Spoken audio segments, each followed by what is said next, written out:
এই মুসলমান সমাজের ছেলেরা যেভাবে নেশা করছে, যেভাবে মদ খাচ্ছে, অ্যালকোহল খাচ্ছে, গাঁজা খাচ্ছে এবং খেয়ে আল্লাহর দোহাই দিয়ে তারা মিথ্যা কথা বলছে। পুলিশ বলছে, আমাকে পুলিশ অফিসার বলছে যে আগে ছেলেরা মদ খেয়ে, আমাদের হিন্দু ছেলেরা মাক্কালি ভগবানের দিব্যি দিয়ে, কালীর দিব্যি দিয়ে তারা মিথ্যা বলতো, কিন্তু এখন আপনাদের মুসলমানের ছেলেরা আল্লাহর কসম, আল্লাহর কিরে বলে মদ খেয়ে মিথ্যা কথা বলছে। সেটা আমার শুনতে হলো। পুলিশ যখন বলছে তখন মনে হচ্ছে যেন আমার কান দুটো ধরে কেউ কেটে নিচ্ছে। কি বুঝলেন? এটা আমাদের সমাজের এই দুর্দশা। এ দুর্দশা কখনো জলসা দিয়ে রোখা যাবে না। যাবে? ওই মদখোরগুলো তো জলসা আসবে না, ও জানে গেলেই আমার ইঞ্জেকশন দেবে, যাবে না। মদখোরের বউগুলো যতই তাবিজ করুক জীবনে মদ ছাড়বে না। ছাড়বে? মদের তাবিজ যদি মদখোরের গোলায় ঝোলানো হয়, তাবিজ ছাড়বে? ছাড়বে না। ও জানে তাবিজ তুই কি করবি, আমি 2 বোতল খেয়ে আসবো বেশি করে। বলে তাহলে ভালো বানানোর উপায়টা কি? ভালো বানানোর উপায় হচ্ছে একমাত্র আল্লাহর ভয় তার অন্তরে ঢোকানো। আল্লাহর ভয় কখন তার অন্তরে প্রবেশ করানো সম্ভব?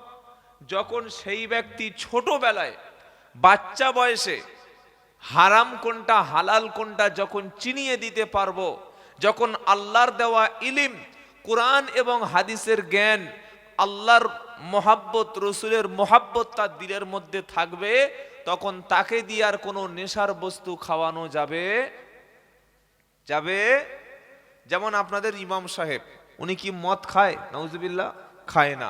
গাঁজা খায় না, বিড়ি সিগারেট খায় না। মুয়াজ্জিন সাহেবও মদ খায় না, মুফতি সাহেব খায় না, হাফেজ সাহেব খায় না। কেন? তার সিনার মধ্যে আল্লাহর ভয় আছে। যতক্ষণ পর্যন্ত আমরা আমাদের সমাজের পরবর্তী ছেলেমেয়েরা যারা আসছে পৃথিবীতে, যারা আসবে, যারা ছোট্ট ছোট্ট বাচ্চা, এদেরকে যদি কোরআন এবং হাদিস আমরা শেখানো থেকে দূরে রাখি, আপনার ঘরের ছেলে মদ খেয়ে আপনার সামনে বোতল ভাঙবে, সেদিন দেখা ছাড়া কিছু করার উপায় থাকবে না। তো আল্লাহ পাক তাই শোনাচ্ছে, ওয়াকুল্লা ইনসানিন আলজামনাহু তাইরাহু ফি উনুকিহি ওয়া নুখরিজু লাহু ইয়াউমাল কিয়ামাতি কিতাবাই ইয়ালকাহু মানসুরা।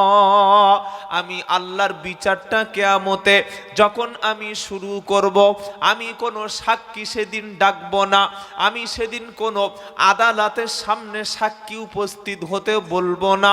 বান্দাকে বলবো, বান্দা তুমি সারা জীবন যে কাজটা করেছিলে, দেখো তুমি নিজে নিজে পড়ে দেখো, তোমার যে নামাজগুলো পড়েছিলে, নামাজগুলো হিসাবগুলো তুমি মিল করে নাও। শীতের সময় নামাজ পড়ার চাইতে ওযু করা কষ্টের কাজ। কি বলছেন বলেন? ফজরের সময় নামাজের চাইতে ওযু করতে কষ্ট বেশি লাগে না? লাগে না? লাগে না?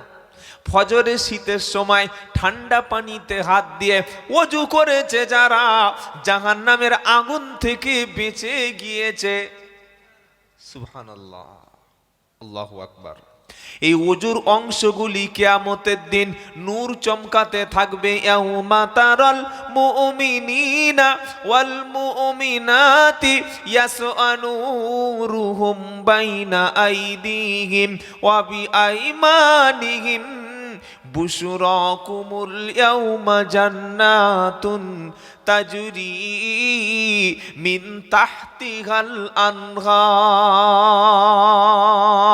সূরার নাম হাদিদ, 18 পারা 3 নম্বর লাইনের 12 নম্বর আয়াত। আমার আল্লাহ পাক শোনাচ্ছে, আমি আল্লাহ মুমিন ব্যক্তি, আমার বিশ্বাসী ইমানদার ব্যক্তির কিয়ামতের দিন যখন অন্ধকার হবে, তাদের সামনে নূর দেব, পিছনে তাদের নূর দেব, ডাইনে নূর দেব, বাম দিকে তাদের নূর দেব, নূর আলা নূর বানিয়ে দেব।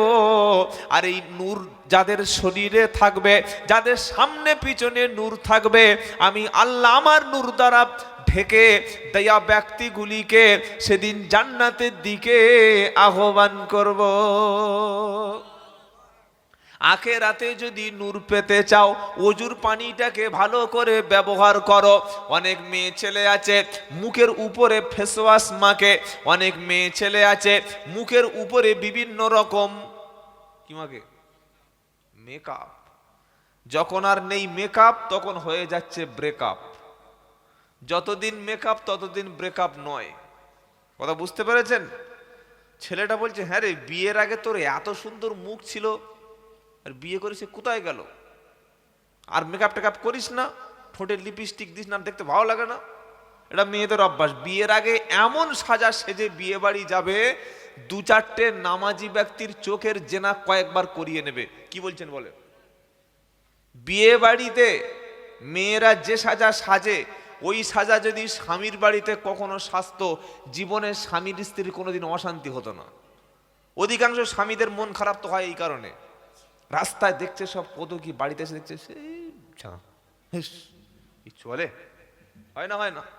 অথচ সাজগোজ করা স্ত্রী স্বামীর জন্য ছাড়া পৃথিবীর কোনো পুরুষের জন্য সাজা হারাম, জায়েজ নয়। আপনি কেন পর পুরুষকে দেখাবেন? বিয়ে যখন হয়ে গেছে বা তো স্বামীর জন্য সাজবে। আস্তাগফিরুল্লাহিল আযীম, আস্তাগফিরুল্লাহ। কিয়ামতের পূর্বে একদল মহিলা বার হবে যারা সাজগোজ পর পুরুষের জন্য করবে, পর পুরুষকে নিজের দিকে আকৃষ্ট করবে, এমন পাতলা পোশাক পরে রাস্তায় বার হবে, মানুষ তার দিক থেকে চোখ ফেরাতে পারবে না, নিজে জাহান্নামী হবে, মানুষদেরকে ডেকে ডেকে জাহান্নামী বানাবে। সন্ধ্যা থেকে তারা যা বানার বানিয়ে বাড়ি চলে গেছে। বুঝলেন? এই মেয়ে ছেলে মারা গেছে, 5টা কাপড় দিয়ে মুড়ে দিয়েছে, মরণের সময় কবরে লাবাচ্ছে, নামানোর সময় কাপড় একটা টেনে ধরেছে। পাশের লোকেরা বলছে, পর্দা কর, কোনো পরপুরুষকে দেহ দেখতে দিস না, 5টা কাপড় ঢেকে রেখেছে, এরপরে যেন উপরের কাপড় সরাস না, ওর বডিটা দেখা পাপ। 5টা কাপড় ঢাকলে বৃদ্ধা মহিলার বডি পৃথিবীর কোনো পুরুষ দেখবে না। অথচ 16 বছর 18 বছর যখন ছিল, পাড়ার প্রত্যেকটা ছেলে জানে ইয়ং মেয়েদের চেহারাটা কেমন, কোথায় কেমন আছে। সব ছেলেদের মনে মেয়েদের কল্পনা আছে। যখন ঢাকার দরকার ছিল তখন ঢাকনাটা খুলে দিল, আর মরে গেছে 5টা কাপড় দেওয়ার পরে কেন উপরে এবার মোটা কাপড় দিলে বলো? এখন আর কেউ দেখবে? মরা মেয়ের কেউ দেখে? খ্যাপা কথাকার। দেখার সময় সেই যখন দেখানোর নিষেধ সেই সময় সবাই দেখেছে। আস্তে আস্তে পর্দাটা পুরো মুসলমান সমাজ থেকে উঠে যাচ্ছে। মেয়েদের দেখবেন আর ওড়না কেউ ব্যবহার করে না, একটা গেঞ্জি একটা প্যান্ট। কি যুগ জামানা পড়েছে বলুন তো। হাজী সাহেবের মেয়ে, মুয়াজ্জিন সাহেবের মেয়ে, ডাক্তার মাস্টারের মেয়ে, শিক্ষিত মুসলমানের বাড়ি, ইসলামের কোনো গন্ধ আর নাই। হিজাব এটা জুলুম, ওইসব পরে, ওসব আলেমের বউ পড়বে, মৌলভী সাহেবের বউ পড়বে। আমার যা চেহারা, আমার বউয়ের যা চেহারা, আমি বোরকা পরাবো তা লোক দেখবে কি করে? ছি ছি ছি ছি, দায়ুস দায়ুস।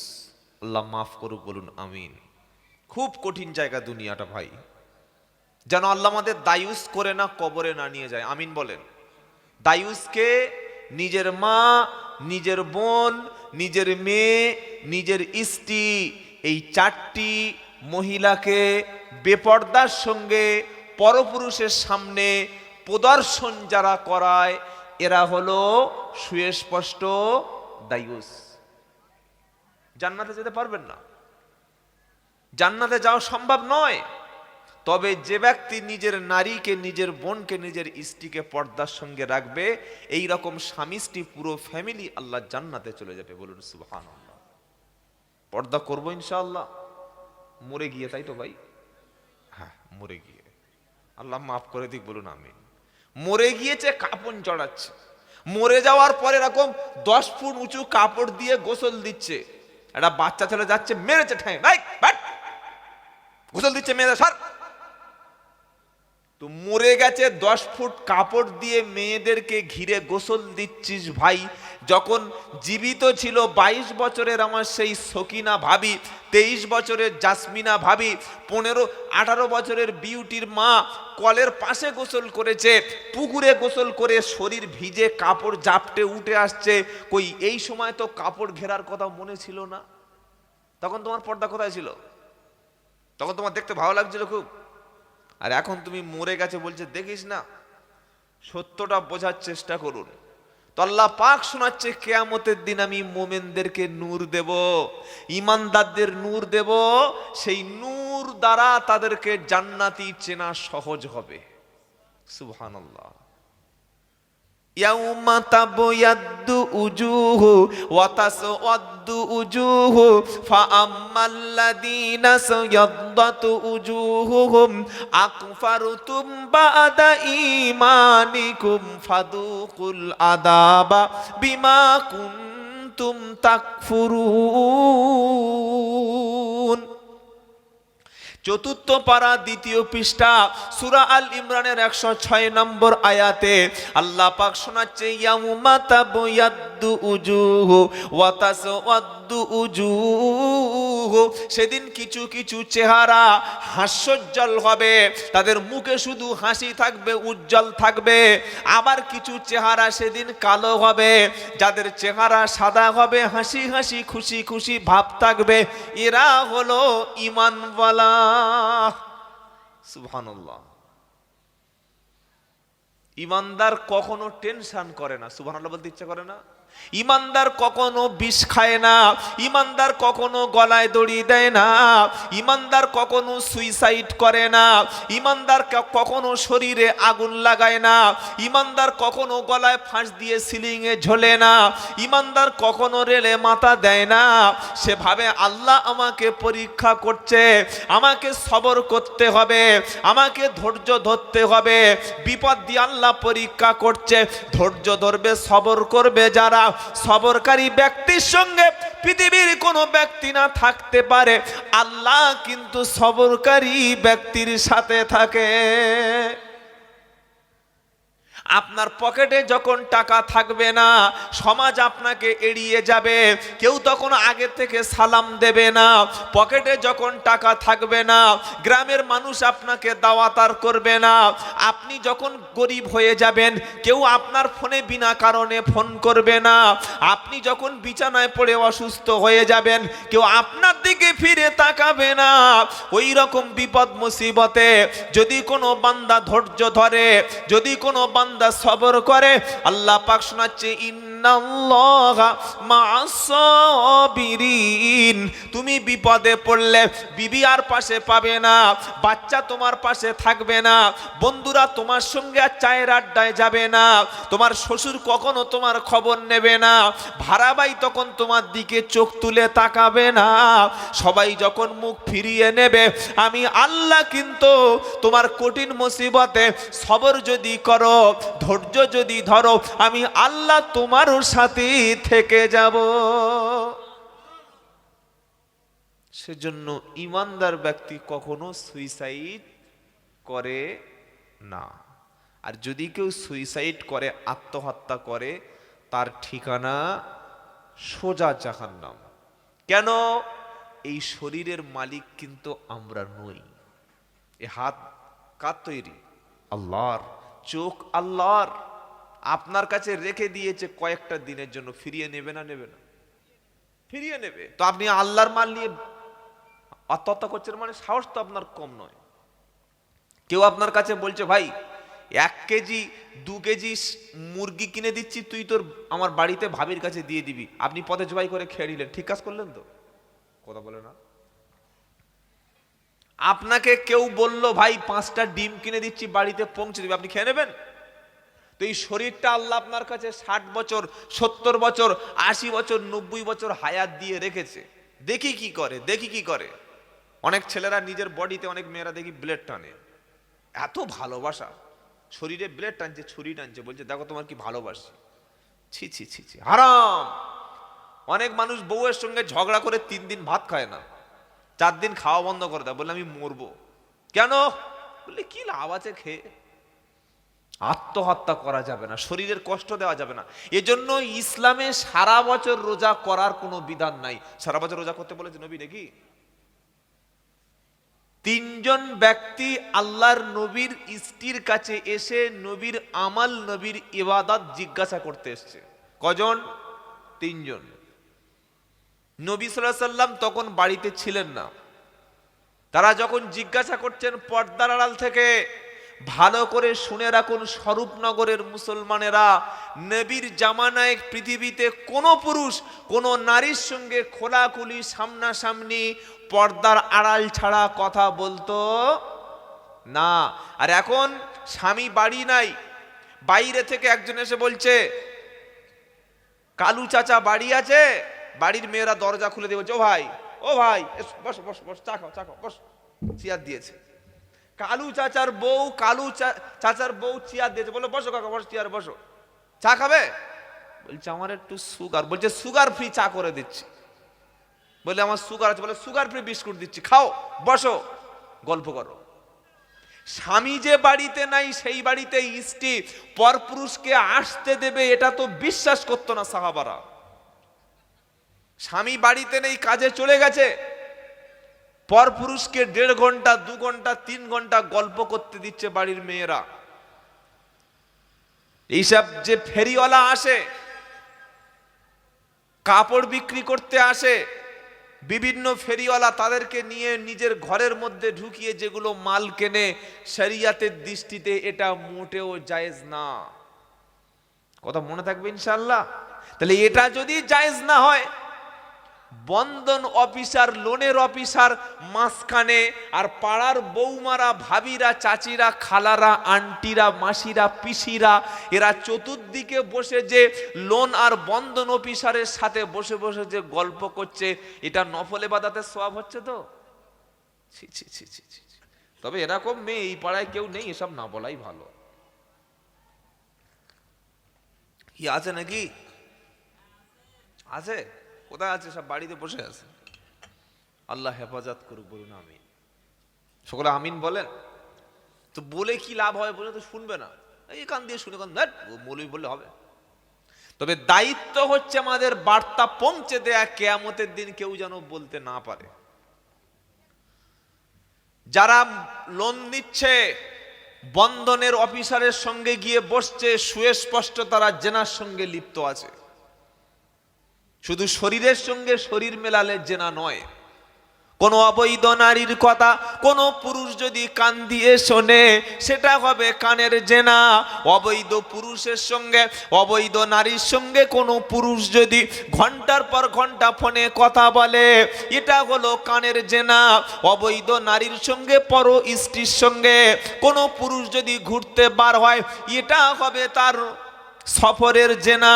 কোন অবৈধ নারীর সঙ্গে হাতে হাত দিয়ে যদি ঘরে হাতে হ্যান্ডশেক করে, এটা হবে হাতের জেনা।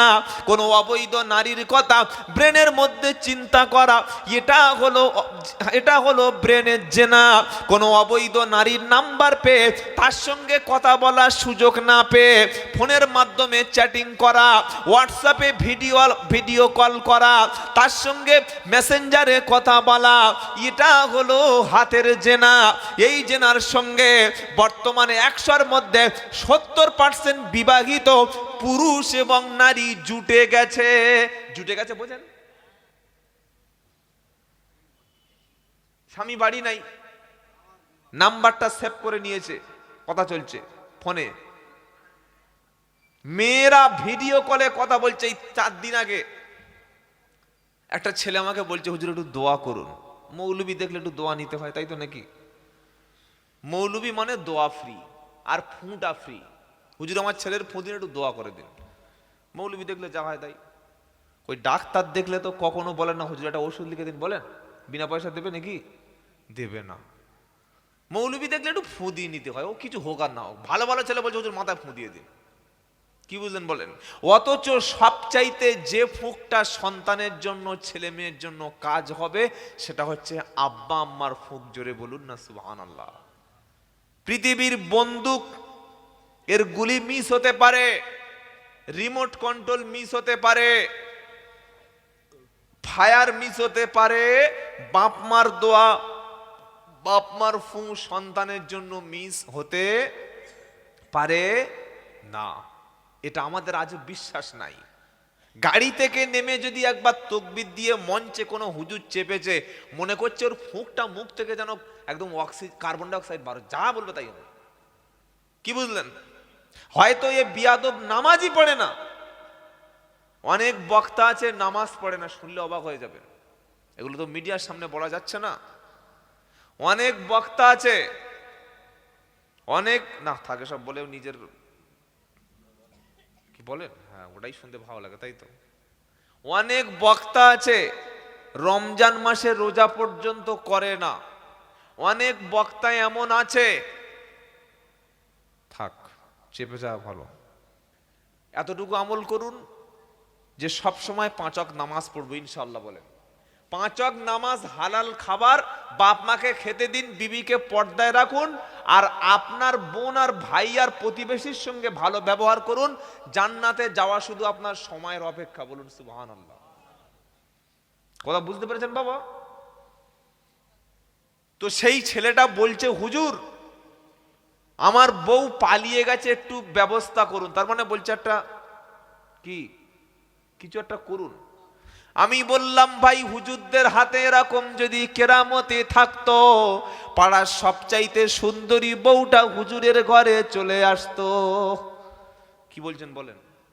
তাবিজ দিয়ে যদি কারোর বউকে বশ করা যেত, আমরা আগে সেক্রেটারির বউকে বশ করে মসজিদে ইমামতির টাকাটা বাড়িয়ে নিতে পারতাম।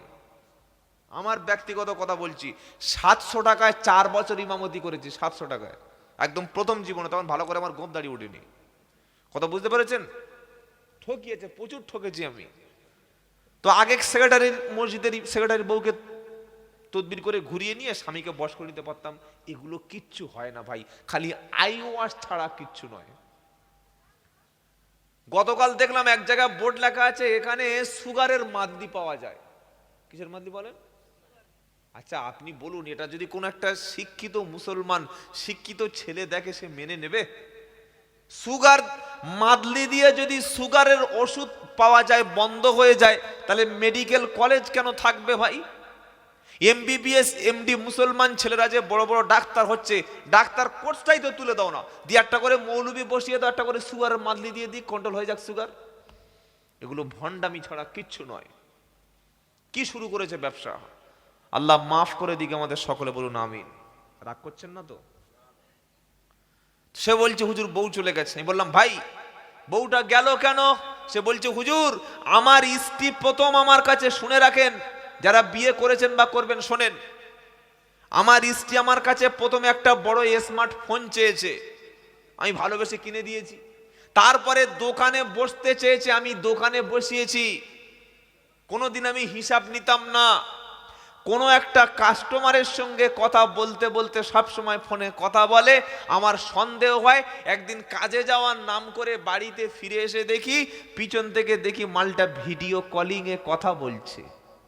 মানে সে আমার বউ দেখছে আর আমার বিবি তার মুখ দেখছে, দুজন দুজনে সামনাসামনি।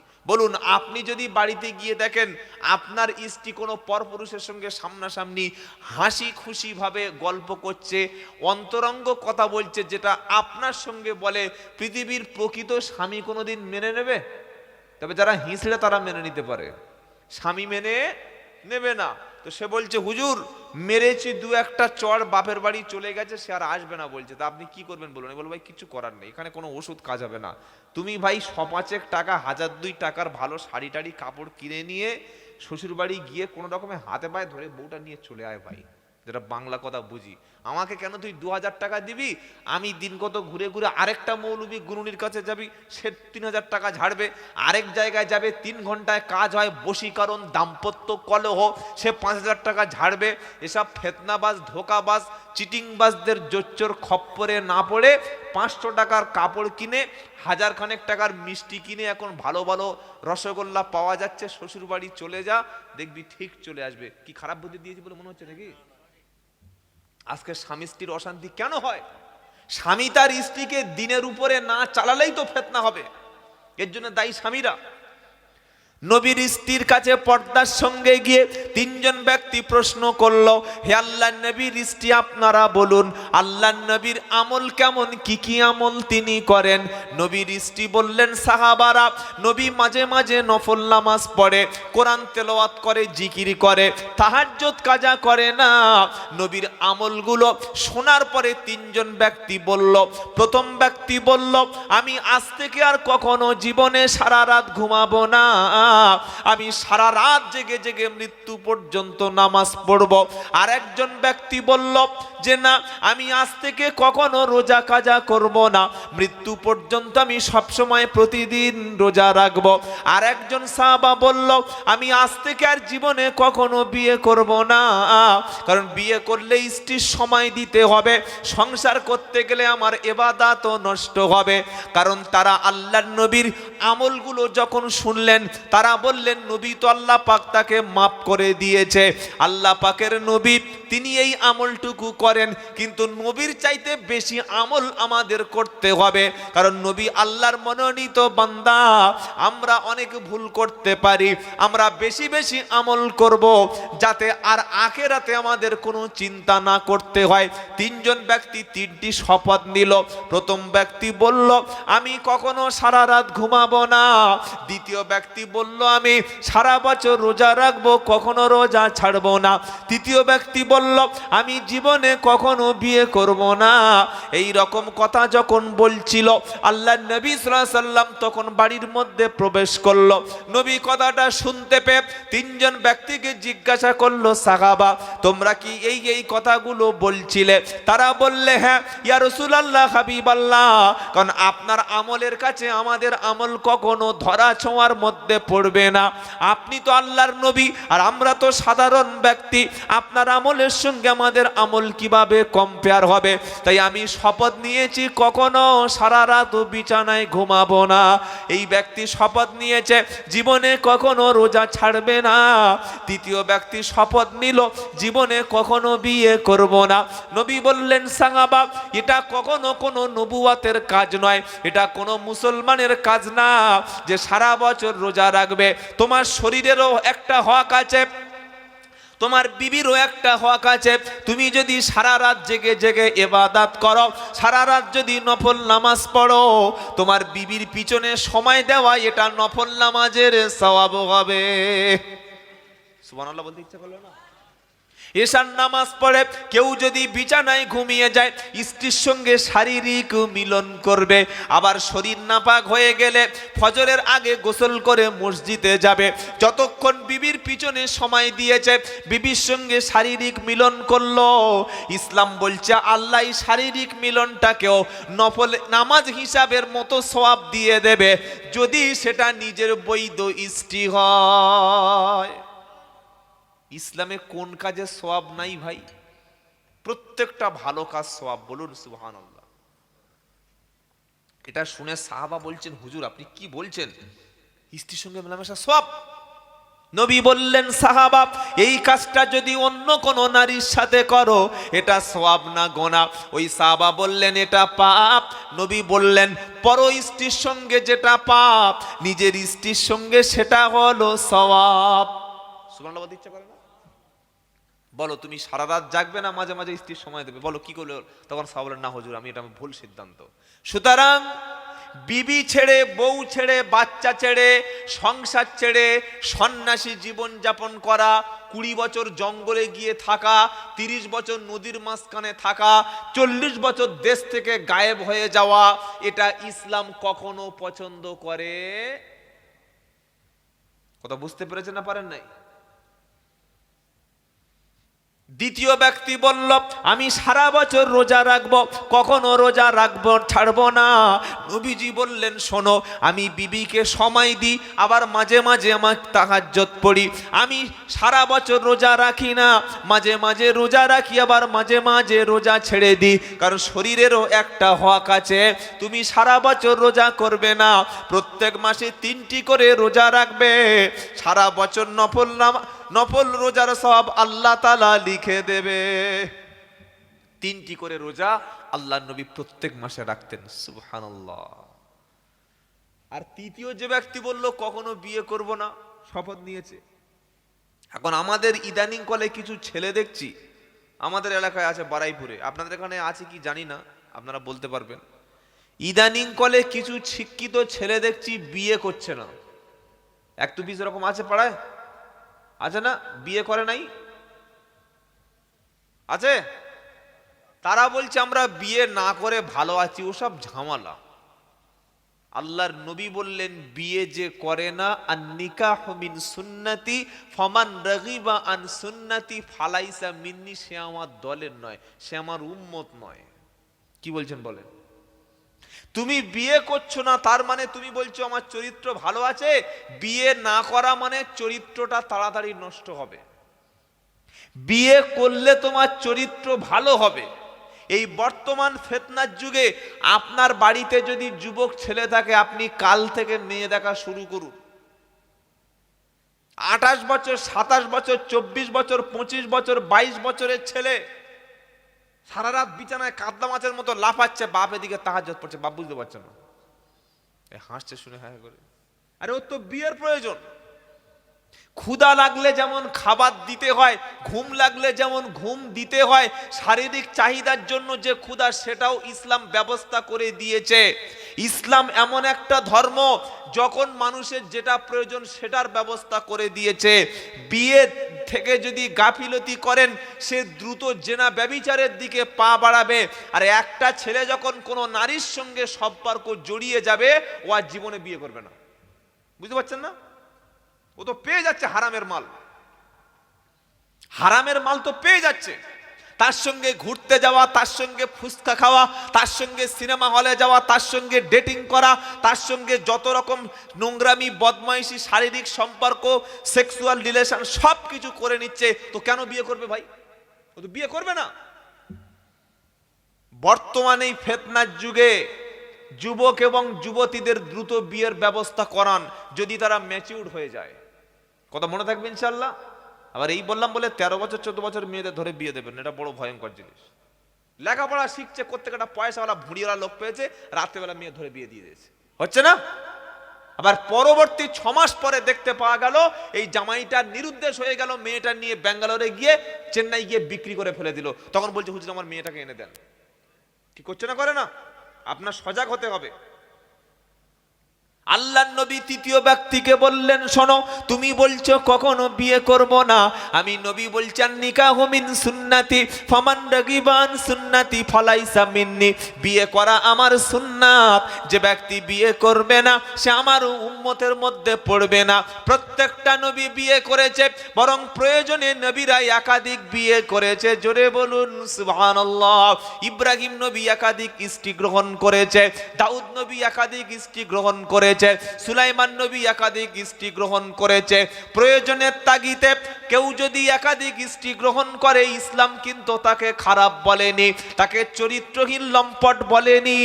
খারাপ বলেছে তাকে যে স্ত্রীকে বাড়িতে রেখে পরনারী নিয়ে জেনা ব্যভিচারও লিপ্ত হয়েছে।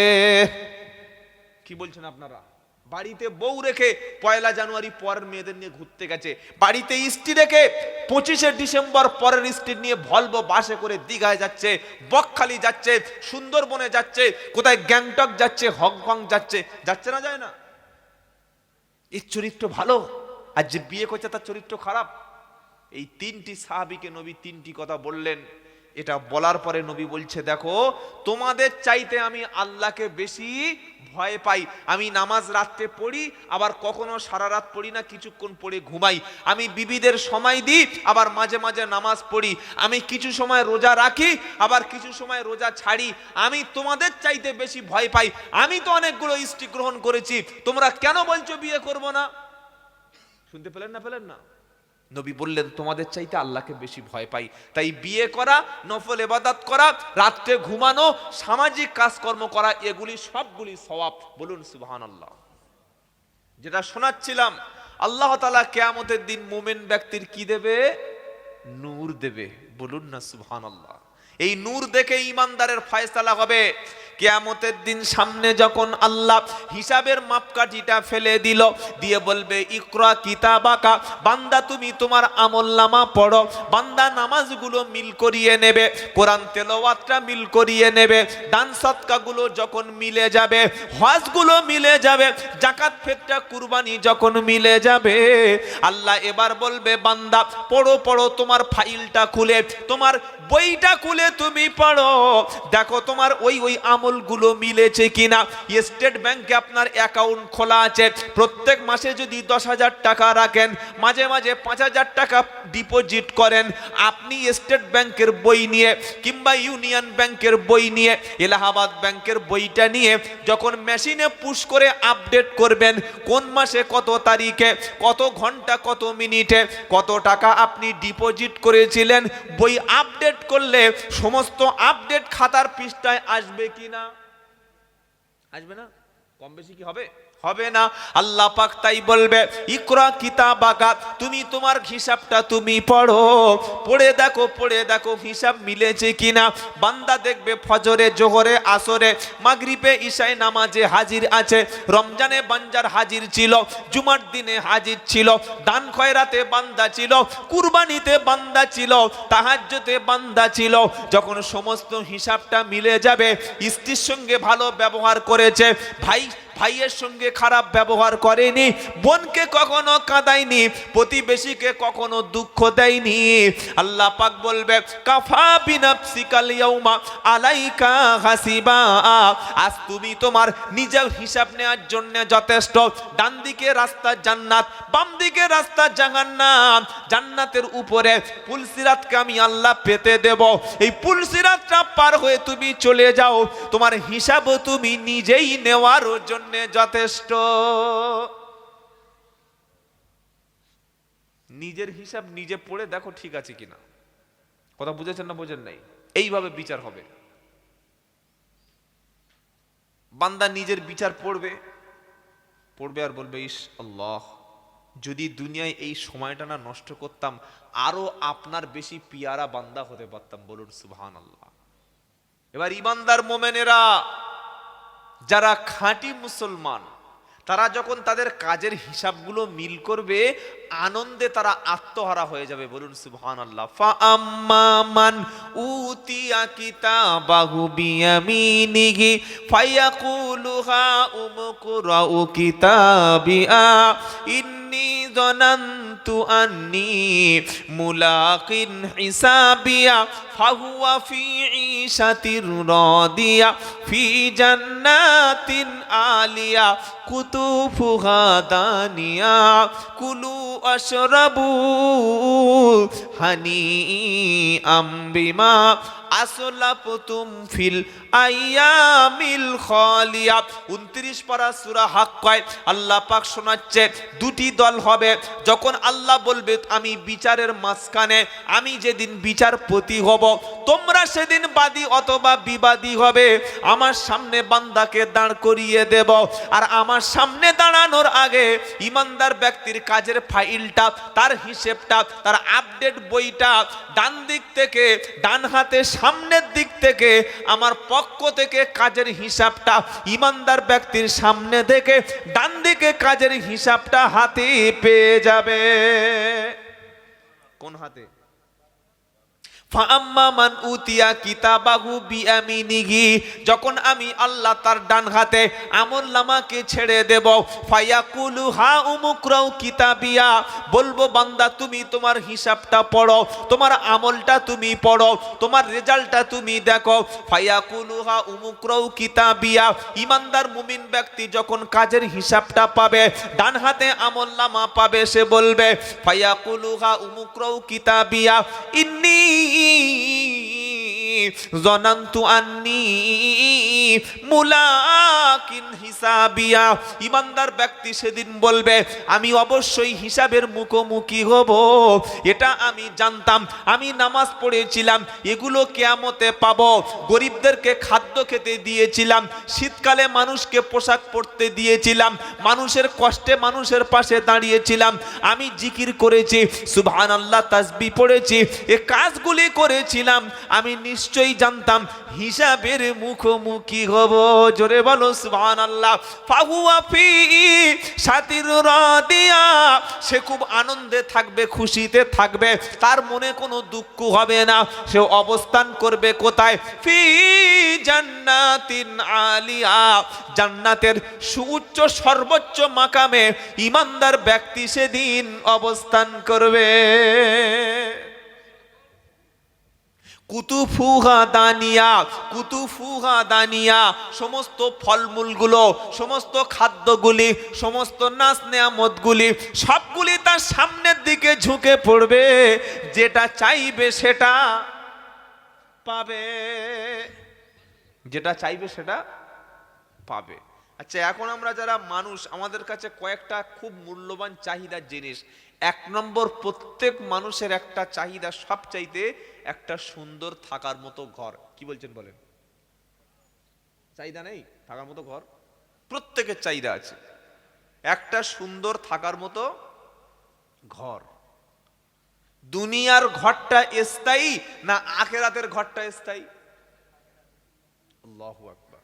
যে ঘরের ধ্বংস নাই, যে ঘর থেকে বার হতে হবে না, যে ঘরের কোনো শেষ নাই, যে ঘরটা এত বড়, এত বিশাল বিস্তৃত, এই পৃথিবীর 10 গুণ বড় জান্নাত নিম্ন শ্রেণীর একটা ঈমানদারকে আল্লাহ দান করবে। বলুন সুবহানাল্লাহ।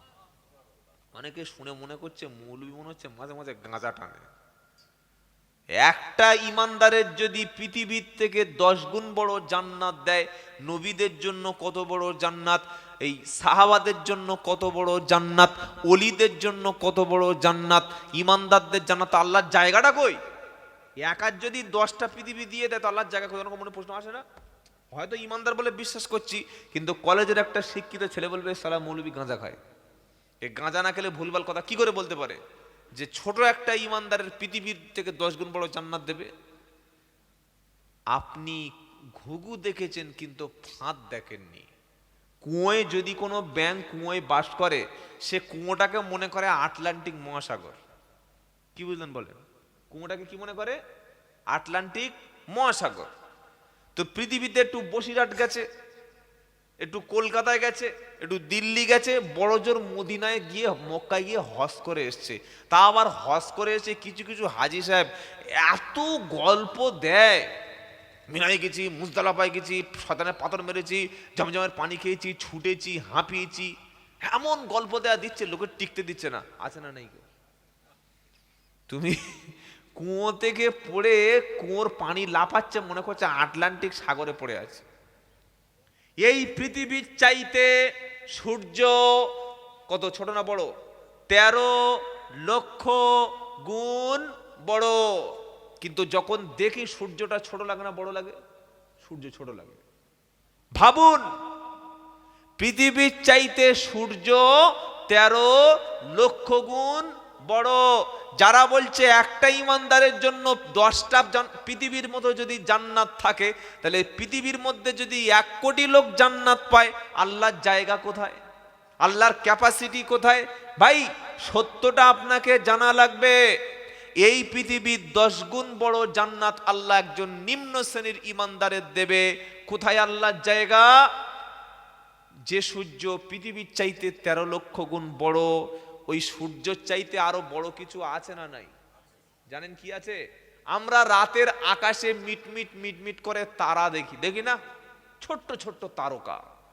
যেটা দেখছেন ছোট, এটা যে কত সুবৃহৎ, কত বিশাল। যে সূর্যটা এই রকম পৃথিবী, এই রকম পৃথিবী মানে কয়েকটা বাড়ি মিলে হয় একটা পাড়া, কয়েকটা পাড়া নিয়ে হয় একটা গ্রাম, কয়েকটা গ্রাম নিয়ে হয় একটা পঞ্চায়েত, কয়েকটা পঞ্চায়েত নিয়ে হয় একটা ব্লক, কয়েকটা ব্লক নিয়ে হয় একটা কি অঞ্চল, কয়েকটা অঞ্চল নিয়ে হয় একটা থানা, কয়েকটা থানা নিয়ে হচ্ছে একটা জেলা, কয়েকটা জেলা নিয়ে হচ্ছে একটা রাজ্য, আর এই রকম কয়েকটা রাজ্য নিয়ে হচ্ছে একটা দেশ। একটা দুটো দেশ না, প্রায় 260টা মতো দেশ নিয়ে একটা পৃথিবী। এরকম পৃথিবীর মতো কত হাজার হাজার লক্ষ কোটি আল্লাহর এই মহাকাশে, আল্লাহর এই সোলার সিস্টেমের মধ্যে রয়েছে, আপনি ভাবতে পারবেন না কতটা জগৎ আছে। তো যে সূর্য পৃথিবীর চাইতে 13 লক্ষ গুণ বড়, এরকম 13 লক্ষ গুণ পৃথিবীর চাইতে বড় সূর্যটা, যে তারকা দেখছেন মিটমিট মিটমিট ছোট ছোট, ওই রকম তারকার মধ্যে এরকম সূর্য 2 কোটি সূর্য অনায়াসে টুপ করে ঢুকে যেতে পারে। একবার জোরে বলুন সুবহানাল্লাহ। আপনি অবাক হয়ে যাবেন যে আল্লাহর জায়গা কত বড়, আল্লাহর ক্যাপাসিটি কত বড়। ওই তারকার মধ্যে 13 লক্ষ গুণ বড় ওজন পরিমাপের সূর্য, যে 2 কোটি সূর্য ঢুকে গেল একটা তারকার মধ্যে, ওই তারা কিন্তু একটা নয়, একটা নয়, ওই তারকা রয়েছে গ্যালাক্সিতে। এত বড় বড় গ্যালাক্সি, বিজ্ঞানীরা কোটি কোটি মিলিয়ন ট্রিলিয়ন আজও পর্যন্ত গ্যালাক্সি এবং তারার হিসাব বিজ্ঞানীরা করতে পারেনি। সুবহানাল্লাহ, কত বড় আল্লাহর পৃথিবী, আল্লাহর পৃথিবীটা কত বিশাল। আল্লাহর জান্নাতের জায়গা আছে না নাই? সুবহানাল্লাহ। এজন্য ভাই পড়াশোনা করা লাগবে, শুধু বলে গেলে চলে গেলে হবে না। তো আল্লাহ পাক বলছেন ফি জান্নাতিন আলিয়া, ইমানদার মুমিন ব্যক্তি থাকবে জান্নাতে সুউচ্চ মাকামে। কারণ দুনিয়াতে ইমানদার ব্যক্তি কোনো খারাপ জায়গায় থাকে না। দুনিয়া ইমানদার ব্যক্তিদেরকে মসজিদে পাওয়া যায়, আলেমদের কাছে পাওয়া যায়, কোরআনের কাছে পাওয়া যায়। দুনিয়ায় ইমানদার ব্যক্তিদেরকে মদের আড্ডায় পাওয়া যায় না, সুদের আড্ডায় পাওয়া যায় না, কোনো অবৈধ নারীর কাছে পাওয়া যায় না, গানের অনুষ্ঠানে পাওয়া যায় না, মদের অনুষ্ঠানে পাওয়া যায় না, খেলাধুলার অনুষ্ঠানে মুসলমান যায় না। কি বলছেন বলেন? প্রত্যেকটা এলাকাতে এমএলএ, বিশ্ব এমএলএ কাপ চলছে, যুবকরা খেলা করছে, যুবতীরা খেলছে। দিনের বেলা এমএলএ কাপ খেলা হচ্ছে, রাত্রেবেলা সেখানে ফাংশন আছে না নাই? এটা মুসলমানদের কথা বলছি, অমুসলমানদের কথা বলার সময় নেই আমার হাতে।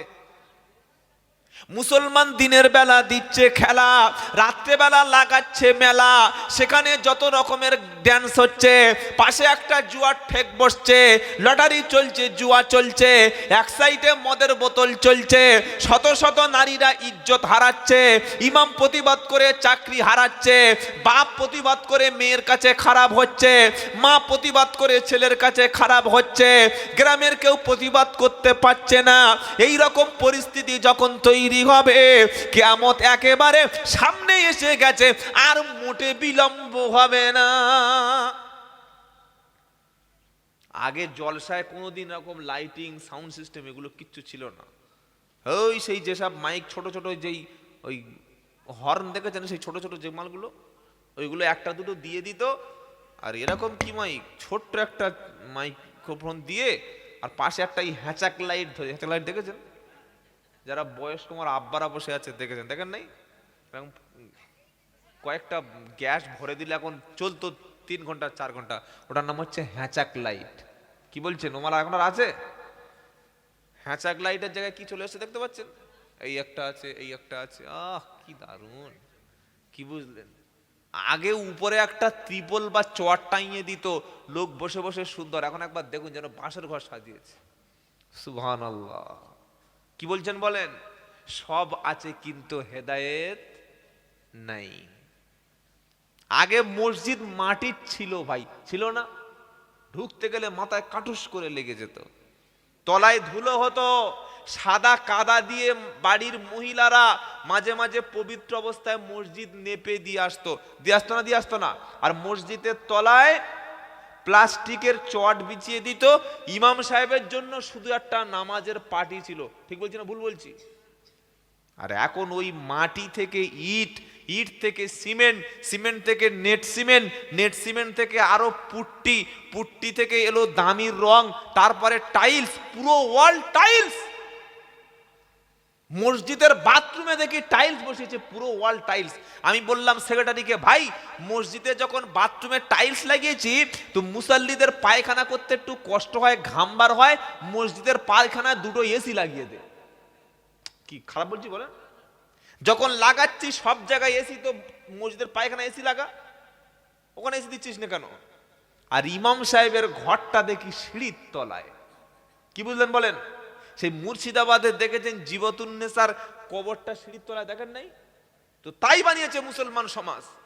প্রত্যেকটা মসজিদের সময়ের দাবি, ইমাম সাহেবের জন্য মসজিদ কমিটি ইমামের জন্য পার্সোনাল একটা ঘর তৈরি করুন। হাওড়া, হুগলি, মেদিনীপুর, বাঁকুড়া, বীরভূম অধিকাংশ জেলায় আমি সফর করে দেখেছি প্রত্যেকটা মসজিদের সঙ্গে ইমাম সাহেবের আলাদা রুম, স্পেশাল কামরা আছে। ইমাম বিবি বাচ্চা নিয়ে সেখানে মানুষ করছে, পড়াশোনা শেখাচ্ছে।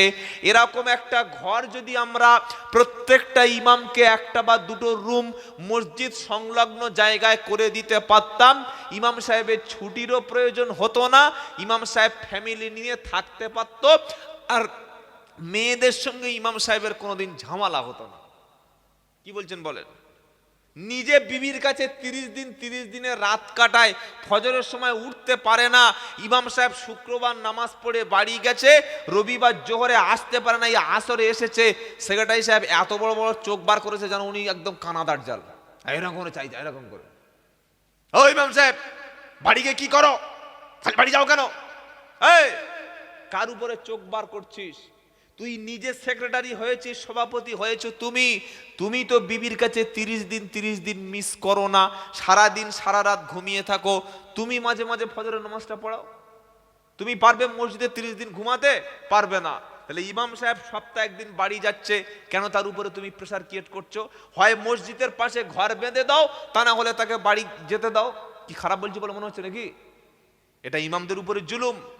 টাইলস যদি মসজিদে বসান, ইমামের যদি 10,000 টাকা না বেতন দেন, চামড়া ছাড়িয়ে নেবে কবরে ফেরেশতারা। এসি যদি মসজিদে কোনো লাগানো থাকে, ইমামের বেতন যদি মাসিক 15,000 টাকা না হয়, এখানে যেমন এসির ঠান্ডা হাওয়া বার করছে, কিয়ামতের দিন সেক্রেটারি, ক্যাশিয়ার আর মাতোয়াল্লির পিছন থেকে গরম হাওয়া ফেরেশতারা বার করে নেবে। এটা মনে রেখে দিও। মসজিদে এসি বসিয়েছে, খেয়ে কাজ নাই, কেন নামাজ আর গরমে হয় না? এত চর্বিযুক্ত মসজিদের মুসাল্লি, কিন্তু ইমামের পয়সা দেওয়ার সময় হুজুর গরিব এলাকা, কি করব। ইমাম সাহেবের সময় গরিব হয়ে গেলে আর এসি লাগানোর সময় ধনী হলে কিভাবে? খারাপ লাগছে নিশ্চয়ই? খারাপ তো লাগার কথা। সত্যটা আমাকে বলতে হবে ভাই। ইমামের উপরে ইনসাফ করবেন, বলেন ইনশাআল্লাহ। আর যারা ইমাম তাদেরও বলছি, মসজিদের চাকরি মানে প্রধানমন্ত্রী নয়। চাকরি পেয়েছো, কি হয়েছে?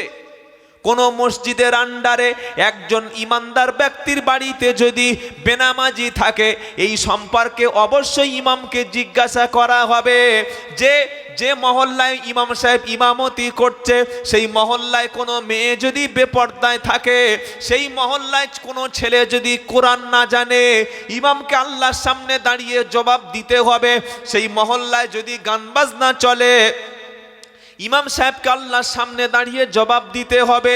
সেই মহল্লায় যদি সুদের ব্যবসা চলে, মসজিদ কমিটি ইমামকে জবাব দিতে হবে। অত সহজ নাকি? যখন ঢুকেছে মসজিদে ইমাম সাহেব, এরকম হালকা আমার মতো চেহারা, আর 10 বছর ইমামতি করে পেটটা যা বাড়িয়ে নিয়েছে, রুকুতে যেতে পারছে না, রুকু যাওয়ার আগে পেট চলে যাচ্ছে, এত খেয়েছে। সকালে চা, তারপরে টিফিন, তারপরে ডিম ভাজা দিয়ে পান্তা, অমলেট, কি বুঝলেন, দুপুরে মুরগির লেগ পিস, রাত্রেবেলা বিপ।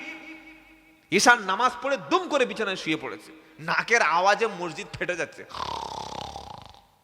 এটা কি ইমাম? হ্যাঁ, এ তো ঘুমানোর ইমাম। ইমাম হচ্ছে সে, পাড়ায় যদি কোনো মানুষ মসজিদে না আসে, ইমামের রাতের বেলা ঘুম হবে না, তাহাজ্জুদে জেগে উঠে কাঁদবে, রব্বানা আমি তাদেরকে তো হেদায়েতের রাস্তা দেখাতে পারলাম না। পাড়ায় যদি 10টা ছেলে কোরআন শরীফ না জানে, ইমাম সাহেব সকালবেলা তাদের বাড়িতে যাবে, হাত ধরে পায়ে ধরে মসজিদে বসাবে, তাদেরকে কোরআন শরীফ শেখাবে। পাড়ায় যদি কোনো দাড়ি ছাঁচা লোক থাকে, ইমাম চিন্তায় তার মাথার চুল পেকে যাবে। পাড়ায় যদি কোনো রকমের ইমামের হারাম কাজ হয়, ইমাম সেক্রেটারি সভাপতিকে নিয়ে বাধা দেবে, এটাই হলো ইমামের দায়িত্ব। ইমাম জুমার দিন সুদের বিরুদ্ধে বক্তব্য দেবে, অন্যায়ের বিরুদ্ধে বক্তব্য দেবে, নারী নির্যাতনের বিরুদ্ধে দেবে, পণের বিরুদ্ধে বক্তব্য দেবে। মসজিদের সেক্রেটারি ইমাম ঘোষণা করবে, যার বাড়িতে পণের বিয়ে হবে, যে ছেলে বিয়ের সময় মেয়ের বাপের কাছ থেকে টাকা চাইবে, গাড়ি চাইবে, পয়সা চাইবে, সোনা চাইবে, মসজিদ থেকে তার বাড়িতে কোনো কাজ হবে না, ইমাম তার বাড়িতে বিয়ে পড়াবে না। এটাই হলো ইমামের দায়িত্ব। এই ইমাম হাজারে একটা পাওয়াও খুব মুশকিল। এরকম ইমামতি চাকরি করতে হলে সে হয়তো জান্নাতে গিয়ে করতে হবে, দুনিয়া আর হবে না। কিছু বুঝতে পেরেছেন? মসজিদের সেক্রেটারি, ক্যাশিয়ার সব সময় চায় যে মুরগি ইমাম। কি ইমাম বলুন? মুরগি ইমাম। কেন সুদের বিরুদ্ধে বলতে যাচ্ছ তুমি বাবা? কেন ঘুষের বিরুদ্ধে বলতে যাচ্ছ? বেনামাজি আছে তা কি হয়েছে? আরে বেনামাজি মরে গেলে তো তোমার ডেকে এক খতম পড়াচ্ছে, তোমার তো 2000 টাকা দিচ্ছে, বেনামাজির বাড়ি তো মিলাদ হচ্ছে, বেনামাজির বাড়িতে তুমি তো দোয়া করে 3000 টাকা পাচ্ছ, বেনামাজির মাকে তুমি 3 দিন 10 দিন 40 করে বছরে একবার মিলাদ পড়িয়ে দুটো মাল কামাচ্ছ। খাও না ভাই, তুমি কেন কাটে দিচ্ছ পিছনে? ভালো লাগছে না? কি কথা বুঝতে পারছেন না? ইমামের অনেক বড় দায়িত্ব আছে। সমাজ পরিবর্তনে একটা ইমাম অনেক ভূমিকা রাখতে পারে। পাড়ায় কোনো ছেলে যদি স্কুলে না যায়, কোনো অশিক্ষিত ছেলে, ইমাম সাহেব বাপকে বোঝাবে, ইমাম সাহেব শিক্ষা সম্পর্কে জুমার দিন বক্তব্য দেবে। ইমাম বছরে 53টা জলসা মসজিদে করতে পারে। আপনারা কি বলছেন বলে? 53টা জলসা করতে পারে? পারে না? জুমার দিন 20 মিনিট এখানে 1 ঘন্টা আগেই বক্তব্য শুরু করবে। আমি আব্দুল্লাহ জুবায়ের যত বক্তব্য করি, আপনাদের কানে যতটুকু না পৌঁছাবে, ইমাম জুমার দিনে 20 মিনিট কথা বললে এর চাইতে বেশি প্রভাব জুমার দিনের বক্তব্য আছে। ঠিক বলছি না ভুল বলছি? সেখানে মেলা নাই, হই হুল্লোড় নাই, প্রত্যেকে ইমামের কথাটা শোনে। এই রকম সিচুয়েশনে ইমামরা কেন সমাজ পরিবর্তনের ডাক দিচ্ছেন আমি বুঝতে পারছি না। যখন ফিলিস্তিনে 24 ঘন্টায় কয়েক হাজার মুসলমান শহীদ হচ্ছে, আসমান থেকে বোমবর্ষণ হচ্ছে, হসপিটাল গুড়িয়ে দেওয়া হচ্ছে, স্কুলগুলো পানি নাই, খাবার নাই, মানুষ হাহাকার করছে, সেই সময় মসজিদে বসে আমরা ফতোয়া দিচ্ছি। কি ফতোয়া দিচ্ছি? যে কিয়াম করা যাবে কিনা। এটা কিয়ামের সময়? এই বিয়াদব কোথাকার, এটা কিয়ামের সময়? ফিলিস্তিনের মুসলমানগুলো বাইতুল মুকাদ্দাসের জন্য যখন জীবন দিচ্ছে, নিজের বাচ্চাকে শহীদ করে মা হাসছে। আল্লাহু আকবার। সাংবাদিকরা বলছে, কি মা, বাচ্চা শহীদ হয়ে গেছে, হাসছে কেন? ফিলিস্তিনি মা বলছে, খাদিজার উত্তরসূরি বলছে, সুমাইয়াদ উত্তরসূরি বলছে, বাচ্চা মারা গেছে, শহীদ হয়ে গেছে, এখানে দুঃখ আমার নাই, আমি হাসছি এই কারণে বাইতুল মুকাদ্দাস বিজয় করার জন্য আমার বাচ্চাকে আমি আল্লাহর কাছে দিতে পেরেছি, এটাই আমার জন্য গৌরব। সুবহানাল্লাহ। 4টে সন্তান হারিয়ে মা হাসছে, 4টে সন্তান হারিয়ে বাপ হাসছে, ওটা জান্নাতি হাসি, ওটা শুকরিয়া হাসি। আর আমরা কি করছি? কেউ বলছে কিয়াম করলে লাথি মেরে ফেলে দেব স্টেজ থেকে, আবার কেউ বলছে কিয়াম করা হারাম। এই কামড়া কামড়ি শরিয়াতের, যেটা শরিয়াতের কোনো বিষয় নাই। আচ্ছা আপনি বলুন, ভালো করে ভেবে বলবেন, গোলামি করবেন না। যারা পড়াশোনা জানে তাদের বলছি, কোনো ব্যক্তি যদি সারা জীবনে একবারের জন্য ইয়া নবী সালামু আলাইকা যদি না বলে দাঁড়ায়, আল্লাহ কি কবরে জিজ্ঞাসা করবে? বলেন। তাহলে যেটা শরিয়াতে ফরজ, ওয়াজিব, সুন্নাত কিচ্ছু নয়, ফুরফুরার আবু বকর সিদ্দিক মুজাদ্দেদ জামান ভালো মনে করে করতেন, আমরা অনেকে করি অনেকে করি না।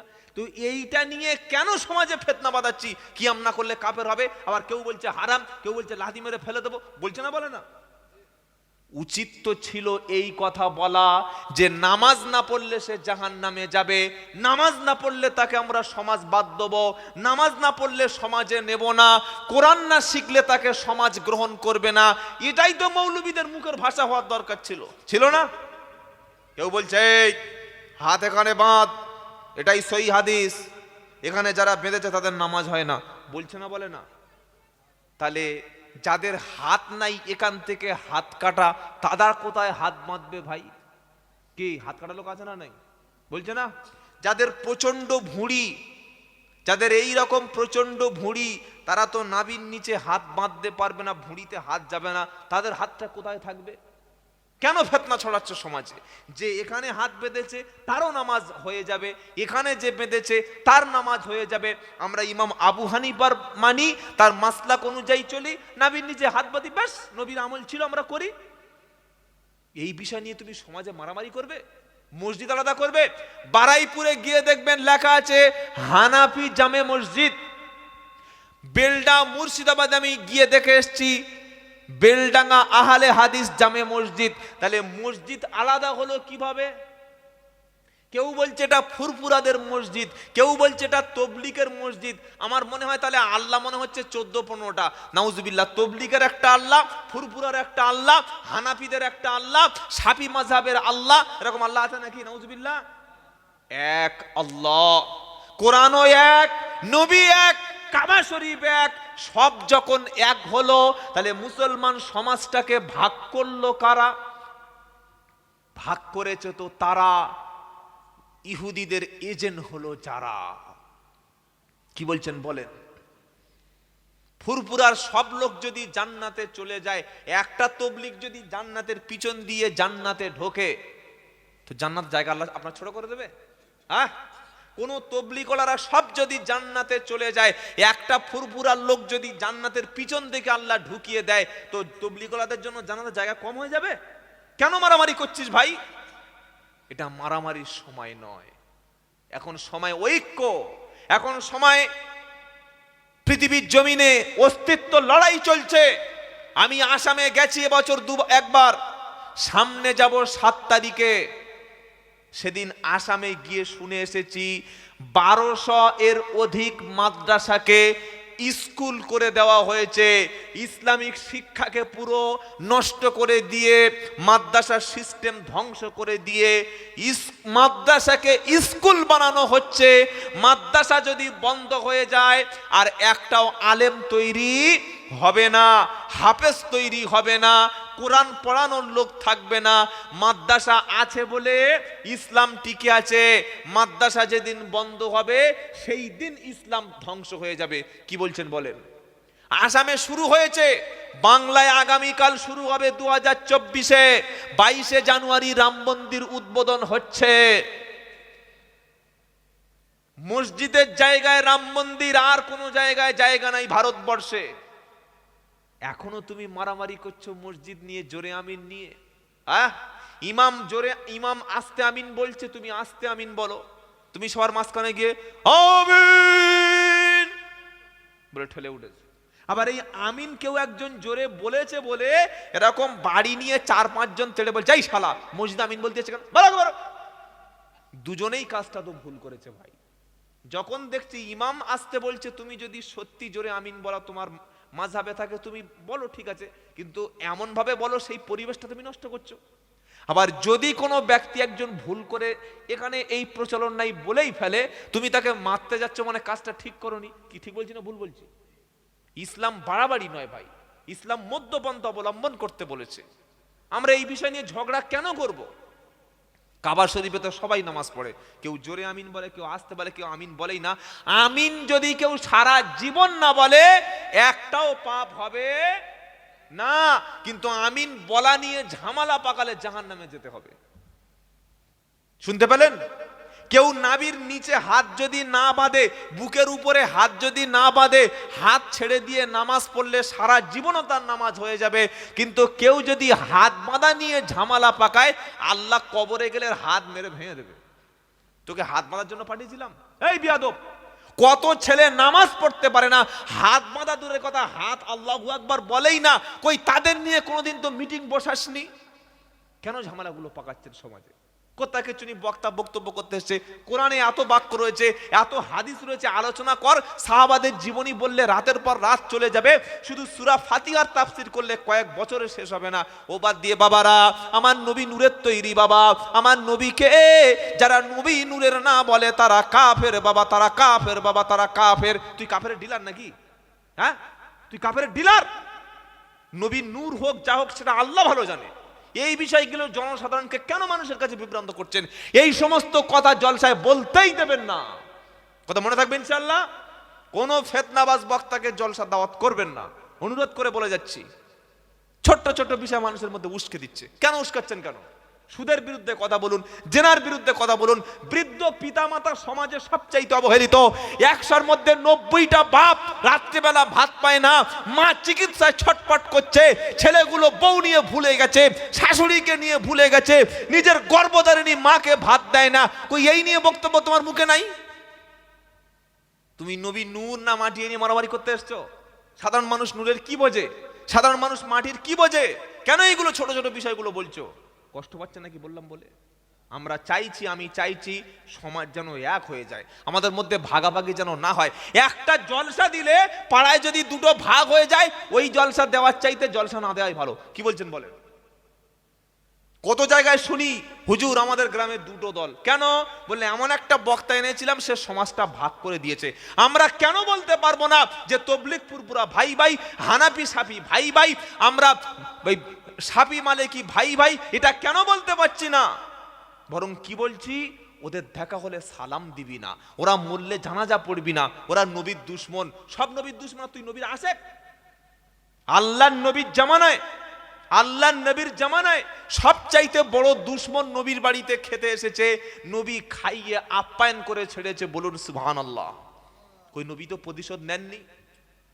যেদিন মক্কা বিজয় হলো, আল্লাহর নবী যখন মক্কা বিজয় করলো, মদিনা থেকে 10,000 সাহাবা নিয়ে নবী যেদিন মক্কায় প্রবেশ করলো, কোন মক্কা?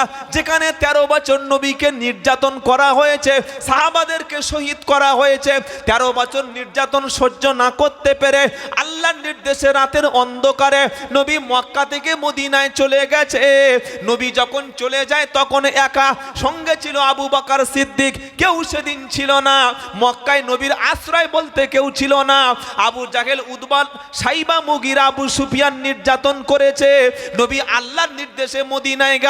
মদিনায় গিয়ে যখন ক্ষমতা ফিরে পেল, আল্লাহ যখন নেতৃত্ব দান করলো, কোরআনের আইন যখন নবী প্রতিষ্ঠা করলো, নবী ইন্তেকালের আগে 10,000 সাহাবা নিয়ে মক্কায় ঢুকলো। যাওয়ার সময় গেছে একা, আসার সময় 10,000। সুবহানাল্লাহ। যে নবীকে মক্কা শরীফে তওয়াফের আগে, মদিনায় যাওয়ার আগে কাবা শরীফে ঢুকতে দেওয়া হয়নি, নবীর জন্য কাবা শরীফ থেকে বার করে দেওয়া হয়েছে। নবী যখন 10,000 সাহাবা নিয়ে মক্কা বিজয় করছিল, সেদিন আল্লাহর নবীর হাতে কাফেরদের পক্ষ থেকে, কুরাইশদের পক্ষ থেকে নবীর হাতে কাবা শরীফের চাবি সেদিন তুলে দেওয়া হয়েছে। চিন্তা করতে পারছেন? সকলে তো ভয় পেয়ে গেছে। কেন? যে 13 বছর ছিল ক্ষমতায় ইসলামের দুশ্মনেরা, এবার আল্লাহর নবী মদিনা জয় করেছে, পুরো আরবের প্রেসিডেন্ট হয়ে গেছে, এবার আর রেহাই নাই। কি যখন রাজ্যে কিংবা দেশে কোনো দল ক্ষমতায় আসে, বিরোধী দল যারা শাসকে ছিল, তারা যদি হেরে যায়, তারা গ্রামে থাকে না, পালিয়ে বেড়ায়? পালিয়ে বেড়ায় না? পালায় না? কোথায় চলে যায় কোনো খবর পাওয়া যায় না।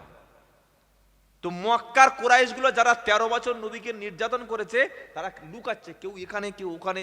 তারা ভাবছে আজকে আমাদের আর খবর নাই, সব শেষ করে দেবে। 10,000 সাথী নিয়ে নবী মক্কায় প্রবেশ করলো। তারা হাত জোড় করে বলছে, মুহাম্মদ আজ আমাদের কি হবে বলো, আজ আমাদের সঙ্গে কি ব্যবহার করবে তুমি বলো। তারা জানে আমরা সব শেষ। কি যে নির্যাতন করেছি সব শেষ। আল্লাহ নবী সেদিন কি ধৈর্য ধরেছিলেন। নবী সেদিন বললে, হে কুরাইশরা, আজ আমি সেই কথা বলবো যে কথা আমার ভাই ইউসুফ আলাইহিস সালাম বলেছিলেন। 11 ভাইয়ের মধ্যে 10 ভাই ষড়যন্ত্র করে কুয়ায় ফেলে দিয়েছিল। তিনি যখন কুয়া থেকে আল্লাহ তাআলা তাকে তুলে মিশরের প্রেসিডেন্ট, খাদ্যমন্ত্রী বানিয়ে দিল, তিনি যখন খাবার গম দিচ্ছিল, 10 ভাইকে যখন তিনি চিনতে পারল, তিনি বলেছিলেন, লা তাসরিবা আলাইকুমুল ইয়াউম, আজ তোমাদের বিরুদ্ধে কোনো অভিযোগ নাই, সবাইকে ক্ষমা করে দিলাম। বলুন সুবহানাল্লাহ। নবী মক্কায় কাবা শরীফ তওয়াফ করে কাবা শরীফ থেকে বার হয়ে সবার সামনে দাঁড়িয়ে আছে, মক্কার হাজার হাজার কুরাইশ দাঁড়িয়ে আছে। তারা ভেবেছে এবার গণহত্যা শুরু হবে। কি শুরু হবে? গণহত্যা। যেহেতু মক্কায় 13 বছর আমরা তো নবীকে নির্যাতন করেছি, এখন তারা 10,000 এসছে মানে ছাড়বে? নবীজি কাবা শরীফের সামনে দাঁড়িয়ে বললেন, লা তাসরিবা আলাইকুমুল ইয়াউম, আজ তোমাদের বিরুদ্ধে কোনো অভিযোগ নাই, আমি সবাইকে ক্ষমা করে দিলাম। জোরে বলো। সুন্দরতম আকলাক ছিল দয়ার নবীজির, দিনের তারে ছিলেন তিনি অতি বড় বীর। সুন্দরতম আকলাক ছিল দয়ার নবীজির, দিনের তারে ছিলেন তিনি অতি বড় বীর। সবাইকে তিনি করিতেন ক্ষমা, সবাইকে তিনি করিতেন ক্ষমা, করুক যতই বড় ভুল। নামটি তাহার ছিলেন ওগো মুহাম্মদ রসূল, মুহাম্মদ রসূল। সবাইকে তিনি করিতেন ক্ষমা, করুক যতই বড় ভুল। নামটি তাহার ছিলেন ওগো মুহাম্মদ রসূল, মুহাম্মদ রসূল। লা ইলাহা ইল্লাল্লাহ, সবাই পড়েন লা ইলাহা ইল্লাল্লাহ, লা ইলাহা ইল্লাল্লাহ, লা ইলাহা ইল্লাল্লাহ, লা ইলাহা ইল্লাল্লাহ, মুহাম্মাদুর রাসূলুল্লাহ সাল্লাল্লাহু। নবী ক্ষমা করতেন, আমরাও ক্ষমা করব। বলুন